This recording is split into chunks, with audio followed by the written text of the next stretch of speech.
beautiful alien princess was forced to marry a human as punishment. But later she found unexpected power.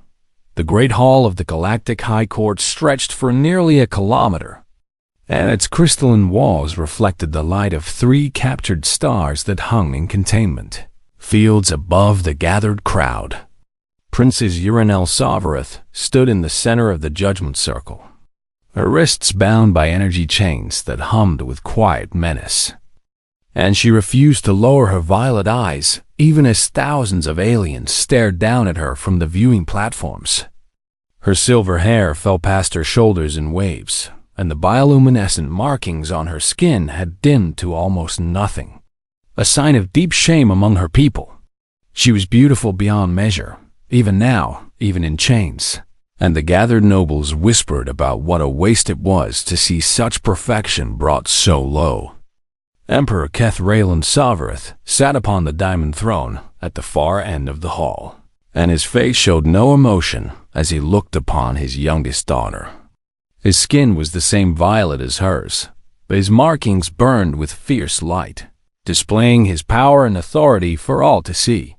Beside him stood her brother and sisters, and none of them would meet her gaze. Uranel of House Sovereign. The Emperor's voice echoed through the chamber like thunder. You have been found guilty of treason against the Empire, and you have confessed to your crimes without shame or regret. I regret nothing, Uranel said, and her voice carried clearly despite its softness. I helped innocent refugees escape slaughter, and I would do it again. Gasps rippled through the crowd, and the Emperor's markings flared brighter with barely contained rage. He had given her a chance to beg for mercy, to claim she had been manipulated or deceived, but she had thrown that chance away with both hands. Then you leave me no choice, Keth-Raylan declared, and a cold smile crossed his face. Death would make you a martyr, and imprisonment would allow your supporters to rally around your cause. So I have devised a punishment that will strip you of everything you are. He raised one hand, and a holographic display appeared in the center of the hall, showing the image of a planet Uranel did not recognize. You will be exiled to Cavro 7, a frontier world at the edge of known space, and you will never return to civilized territory, the Emperor announced. And murmurs of surprise filled the chamber. But that is not the true punishment. He gestured again, and a door opened at the side of the great hall. A single figure walked through, escorted by 4 Imperial guards, and Uranel felt her heart sink as she recognized what species he was. Human. He was tall for his kind, with black hair cut short and dark eyes that scanned the room with quiet alertness. He wore a simple military uniform with Earth's insignia on the shoulder, and his face remained completely calm despite the hostile stares directed at him from every direction.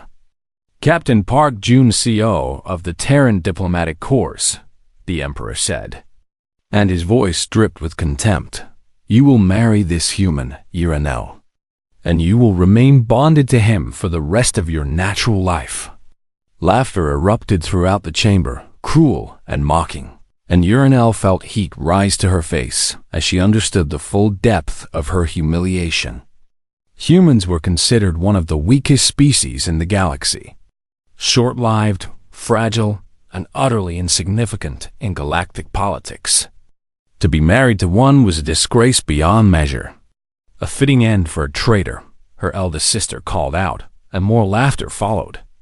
Uranel looked at the human, expecting to see fear or anger on his face, but Captain Park simply met her gaze with steady calm. There was no hatred in his eyes, no resentment, and that confused her more than anything else.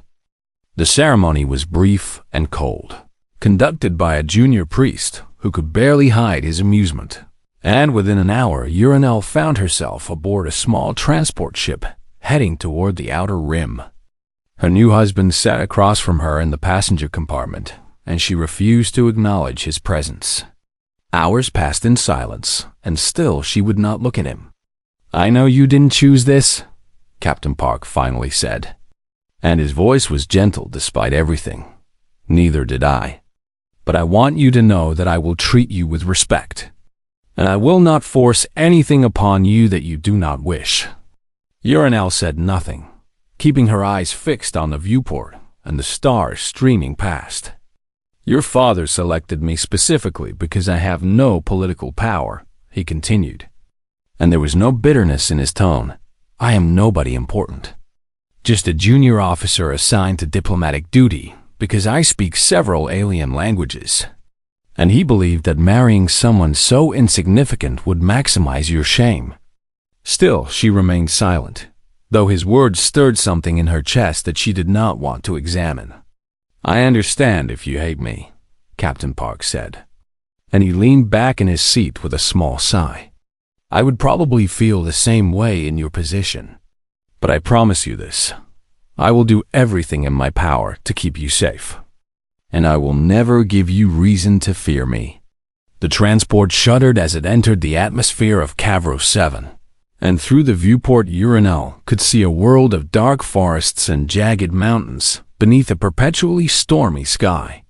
Lightning flashed across the horizon, and she could sense the dangerous life forms that prowled beneath the canopy. Her father had sent them here to die, she realized. The marriage was not just a humiliation. It was an execution disguised as exile. She glanced at the human beside her and saw that he too was studying the hostile landscape, and there was no fear in his dark eyes, only careful calculation. "It looks like we will need to work together if we want to survive," he said, and for the first time, a small smile crossed his face. "I hope you will give me a chance to prove myself." The transport touched down on a rocky plateau, and the rear hatch opened to reveal their new home. Urinel stepped out into the howling wind and felt true fear for the first time since her arrest. Because this world wanted to kill them both, and she was completely alone with a species she had been taught to despise. The first week on Cavro 7 shattered everything Urinel believed about humans. She had expected Captain Park to complain, to panic, to curl up in despair as the harsh reality of their exile became clear. But instead, he simply began working. From the moment they stepped off the transport, he moved with purpose and focus, and she watched in growing amazement as he surveyed the terrain with sharp eyes. "We need shelter first," he said, and his voice held no trace of fear. "Then water, then food, and we should establish a defensive perimeter before nightfall." Urinel stood in silence as he worked, her arms crossed and her expression cold, because she refused to help the creature her father had chained her to. But as the hours passed, she could not look away from what she witnessed. Captain Park gathered materials from the surrounding forest with careful efficiency, testing each plant for toxicity with a small device from his pack. He found a cave in a nearby cliff face and cleared it of dangerous insects using nothing but fire and determination. He built a water filtration system from spare parts and local minerals. And by sunset, he had created a basic but functional home for them both. He worked for 18 hours straight without rest, and when darkness fell across the plateau, he finally sat down near the fire he had built at the cave entrance. "There is food if you are hungry," he said, gesturing to the rations he had prepared. "It is not much, but it will keep us alive until I can establish a proper supply." Urinel wanted to refuse, wanted to starve, rather than accept anything from him. But her body betrayed her, and she found herself eating the simple meal he offered. It was bland and unfamiliar, but it filled the emptiness in her stomach. Days turned into weeks, and still Captain Park worked without complaint. He reinforced their shelter, expanded their food supply, mapped the surrounding territory, and identified the most dangerous predators in the region. Each morning he woke before dawn, and each night he stayed up late planning for the next day. Urinel contributed nothing, spending her days sitting at the cave entrance and staring at the sky she could never return to. But Captain Park never criticized her for it. He simply worked harder to compensate, accepting her uselessness without a single word of resentment. "Why do you try so hard?" she demanded one evening, breaking her weeks of silence. We are going to die here anyway. So what is the point of all this effort? Captain Park looked up from the trap he was building and smiled that strange, calm smile she was beginning to recognize. Humans do not give up, he said simply. It is not in our nature to surrender, and as long as I'm breathing, I will fight to survive. That is foolish, Urinel said. This world will kill us eventually. Perhaps, he agreed, but I intend to make it work very hard for that victory. 1 month into their exile, the Thornbacks came. Urinel heard them first, her sensitive ears detecting the heavy footsteps approaching through the forest, and she emerged from the cave to see 3 massive predators stalking toward their camp. Each beast stood 4 meters tall on 6 powerful legs, and their bodies were covered in sharp spines that glistened with poison in the moonlight. Her bioluminescent powers had faded to almost nothing during her weeks of despair, and she felt true terror grip her heart as the creatures drew closer. She had no way to defend herself, no way to fight back, and she froze in place as death approached.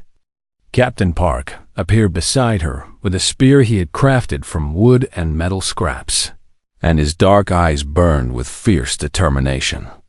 "Get inside the cave," he ordered, and his voice left no room for argument. "Stay behind the fire and do not come out." "You cannot fight them alone," Urinel said. "They will kill you." "Maybe," he replied, and then he charged. What followed was the most incredible display of courage Urinel had ever witnessed.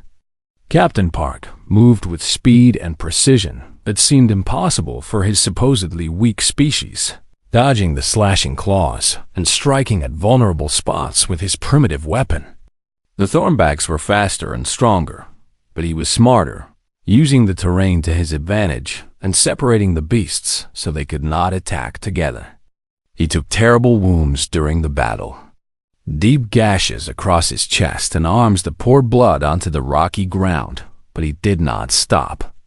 Each time a Thornback knocked him down, he rose again and continued fighting. One by one, the beasts fell, until all 3 lay dead around him. Captain Park stood among the bodies for a long moment, swaying on his feet, and then he collapsed. Urinel ran to his side and rolled him onto his back, and she gasped at the extent of his injuries. By all logic, he should have died during that battle, yet his heart still beat and his lungs still drew breath. She dragged him into the cave and began treating his wounds with the medical supplies from his pack. And as she worked, she noticed something that stopped her hands. His body was covered in scars. Old wounds marked every part of him. Burns and cuts and punctures that spoke of battles she could not imagine. This was not a man who had lived a peaceful life. This was a warrior who had faced death many times and refused to surrender. "How?" she whispered as she bandaged his wounds. "How are you still alive?" His eyes opened slowly, and even through his pain, he managed a weak smile. "Humans are stubborn," he said, his voice barely audible. "We were not given natural weapons, so we made our own. We were not given strength, so we learned to endure, and we never, ever stopped fighting." Urinel stayed by his side through the night, keeping the fire burning and checking his wounds, and for the first time she touched him willingly, her fingers gentle against his damaged skin. When dawn broke over the plateau, a faint signal reached their camp from somewhere in the southern valleys. A distress call, and the species transmitting it was one Urinel recognized. The same refugees she had helped escape before her arrest, and they were dying. Captain Park should not have been able to walk, but 3 days after his battle with the Thornbacks, he stood at the cave entrance and studied the terrain to the south with focused eyes. "The signal is coming from the toxic valleys," he said, and his voice was steady despite the bandages wrapped around his chest and arms. "It will take at least 2 days to reach them on foot." Urinel stood beside him, her silver hair catching the morning light, and she felt something she had not experienced in a very long time: hope. "Those are Velith refugees," she said. "I helped their colony ship escape the purge 6 months ago, and I thought they had reached safety. Their ship must have been damaged during the escape, Captain Park replied. They probably crashed here while trying to hide from Imperial patrols. He turned to look at her, and his dark eyes held a question he did not need to speak aloud. If we help them, my father's forces will hunt us, Urinel warned. Right now we are simply exiles, forgotten and ignored. But if we interfere with Imperial matters again, we become active enemies. Captain Park nodded slowly, and then he began gathering supplies for the journey. What are you doing? Urinel demanded. Preparing to leave, he said simply. Those people need help, and we are the only ones who can provide it. Did you not hear what I said? She asked, her voice rising with frustration. We will be hunted across the galaxy if we do this. Captain Park paused and met her gaze with those strange, calm eyes that she was beginning to understand. I heard you, he said, but I also heard you say that you helped them before, that you risked everything to save innocent lives, and I do not think you have changed since then. Urinel wanted to argue, wanted to explain that she had already paid too high a price for her compassion, but the words died in her throat. He was right, and they both knew it. Then we will be hunted together, she said finally, and for the first time in weeks, her bioluminescent markings flickered with faint light. The journey through the toxic valleys was brutal beyond description. Poisonous mist hung thick between the massive trees, and predators stalked them through the shadows.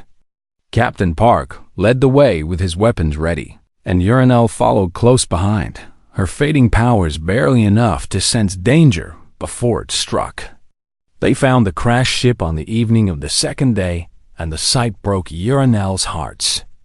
The vessel had torn a scar through the forest nearly a kilometer long, and bodies lay scattered among the wreckage.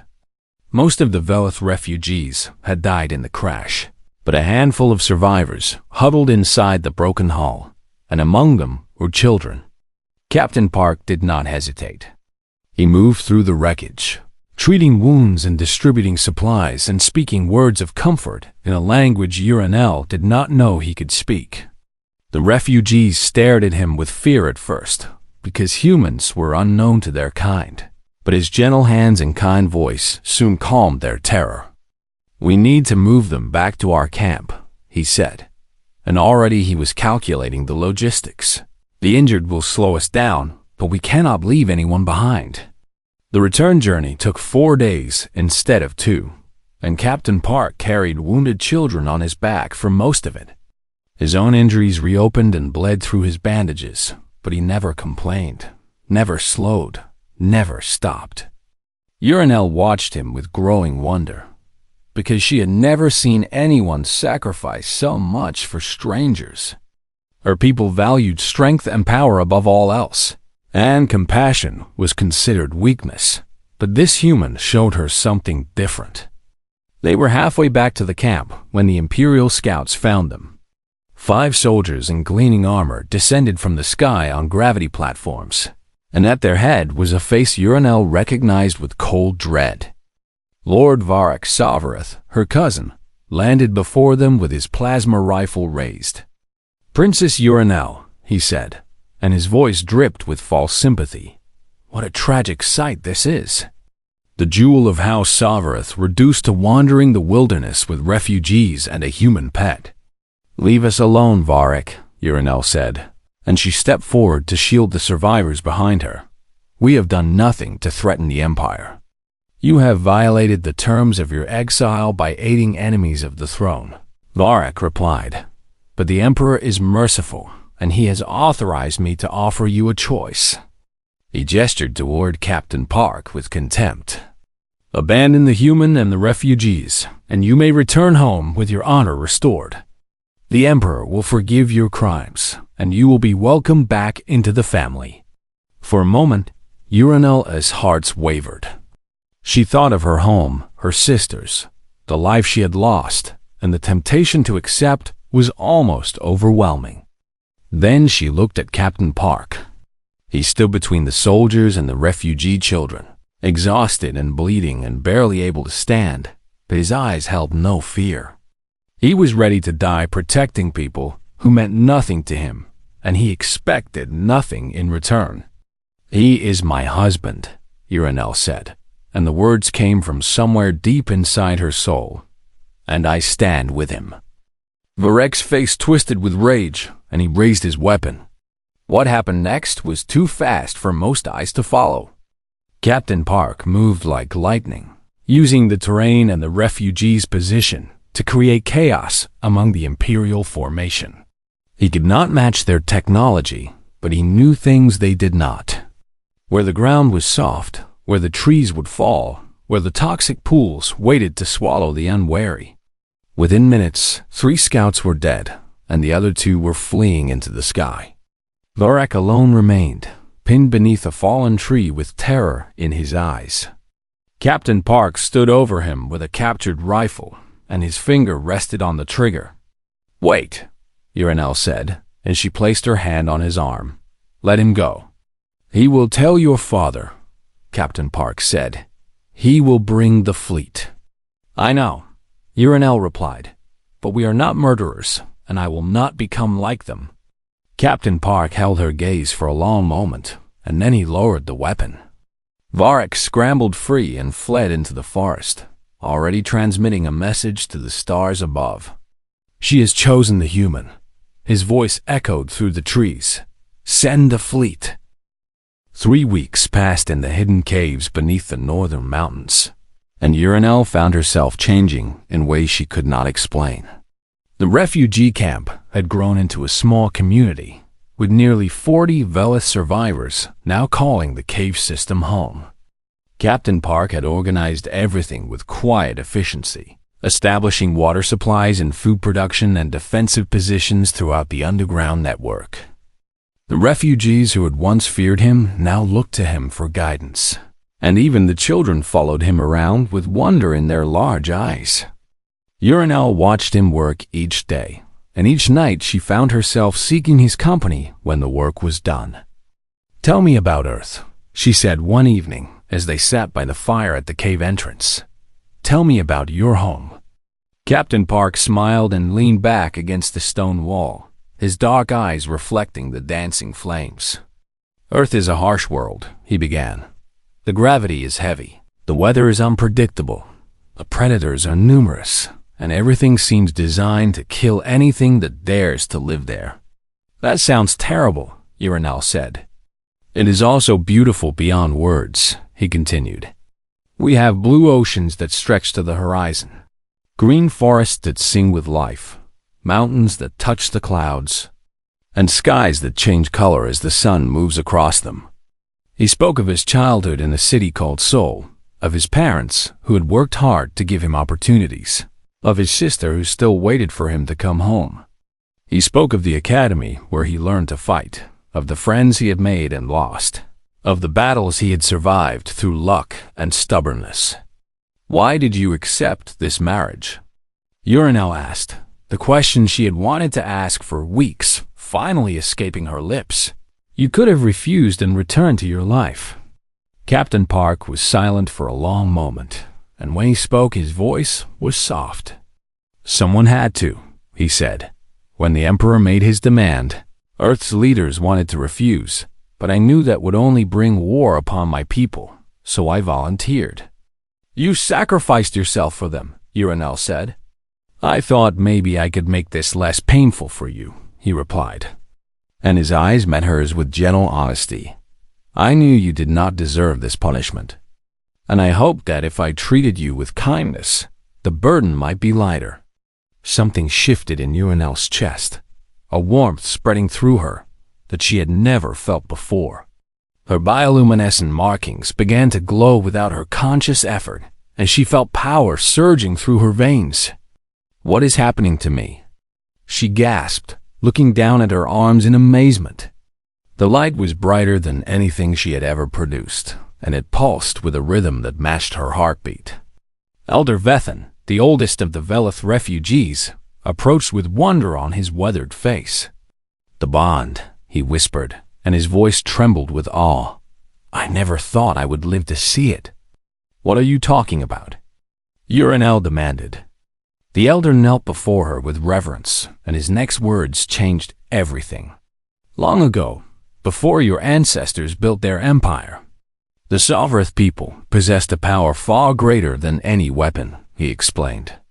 They called it the Bond, and it connected them to the life force of the universe itself.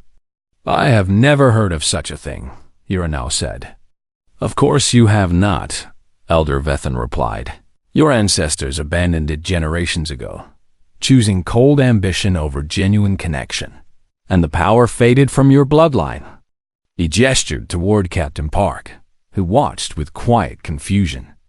The bond awakens only through true connection with another soul, the elder continued. Not political alliance or arranged marriage, but real understanding and mutual respect. The human has given you something your own people forgot how to provide. Urinel looked at Captain Park with new eyes, and she understood at last what had been growing between them. Every act of kindness, every sacrifice, every moment of patience and understanding had been building something neither of them recognized.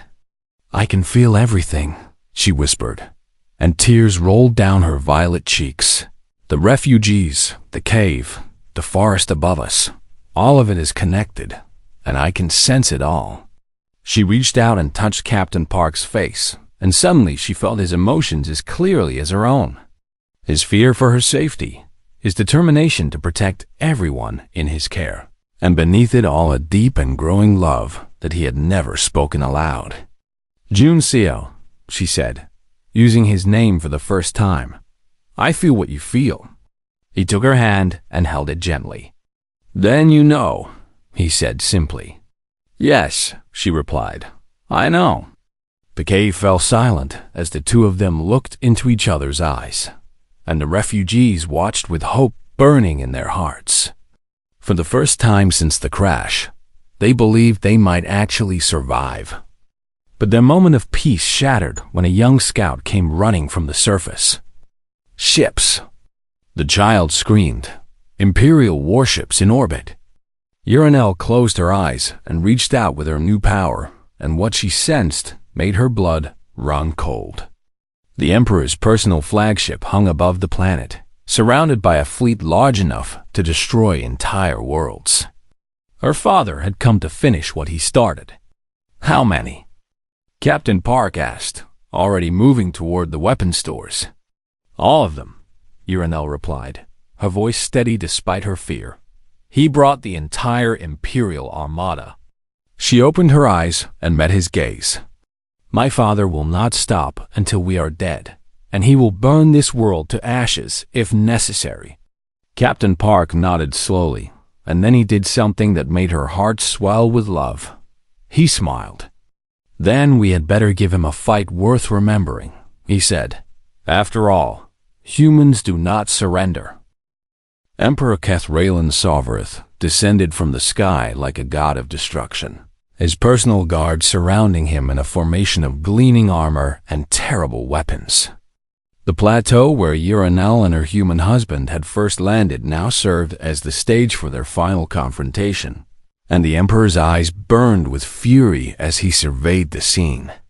Behind him, dozens of warships hung in the clouds like metal vultures, and their weapons hummed with enough power to reduce the entire mountain range to glass. Urinel walked out to meet him, and light blazed from every mark on her skin.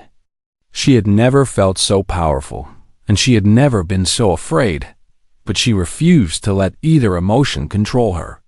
Beside her walked Captain Park Junseo, armed with nothing but a sword forged from Thornback's spine and the same quiet determination that had carried him to every challenge. Daughter, the Emperor called out, and contempt dripped from every syllable. You have embarrassed me for the last time. I was never trying to embarrass you, father, Urinel replied. I was trying to save innocent lives.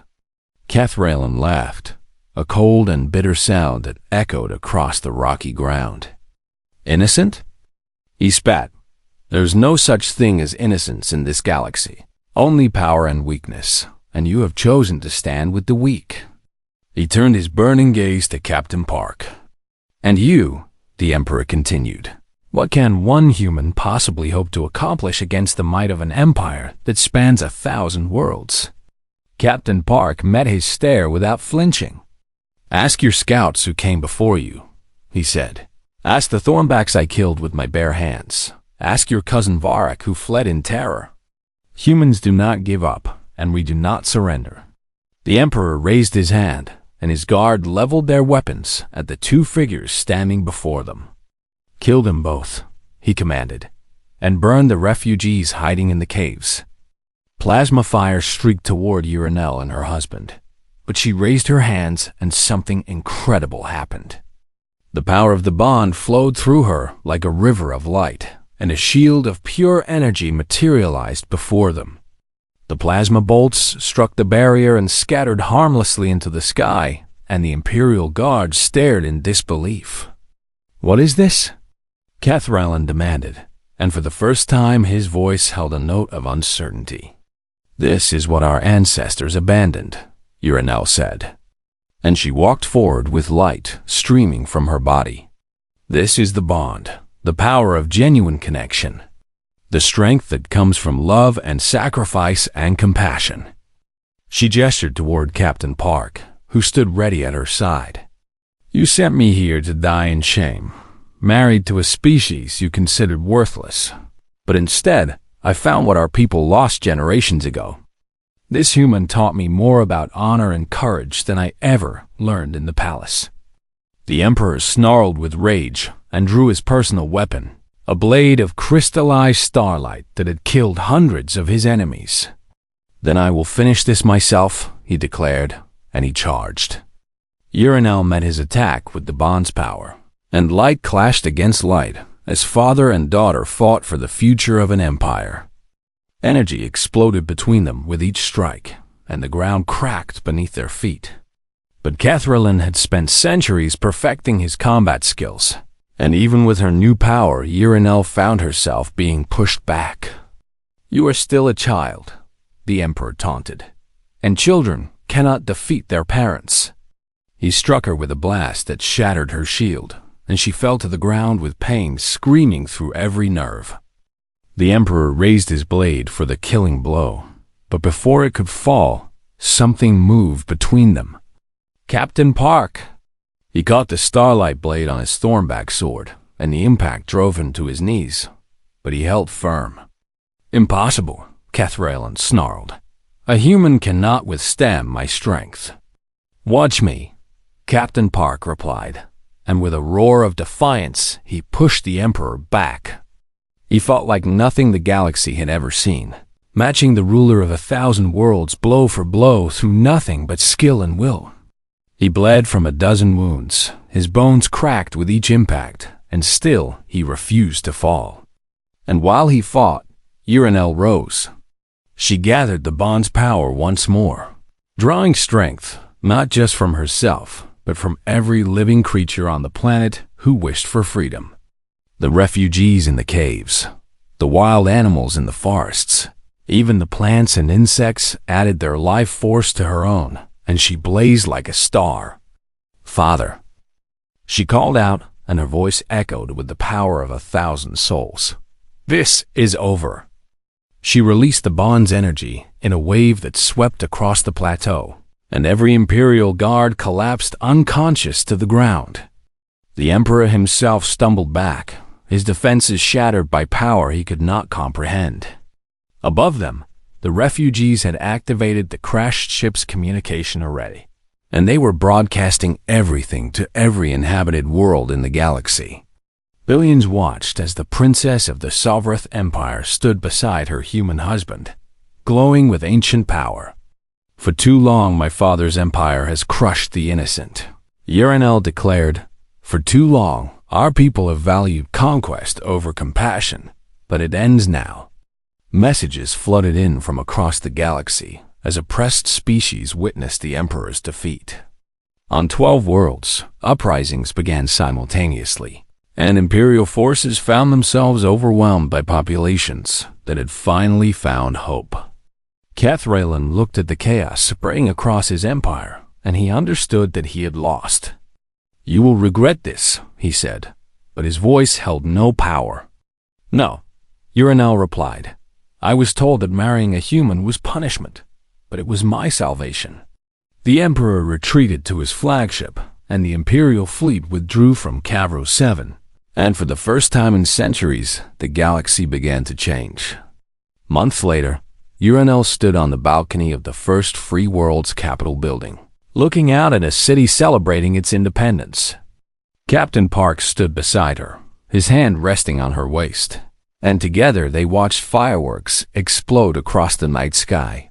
"What are you thinking about?" he asked.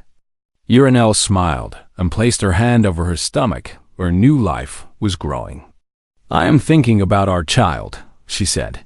"I am wondering what they will become, whether they will be more human or more sovereign." Captain Park pulled her close and kissed her gently.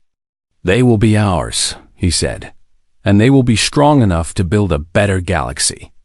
Uranel leaned into his embrace and felt the bond humming between them, connecting them to each other and to all the lives they had saved. "Yes," she agreed, "they will be." And across the stars, the age of empires gave way to an age of hope, all because a proud princess learned to love a humble human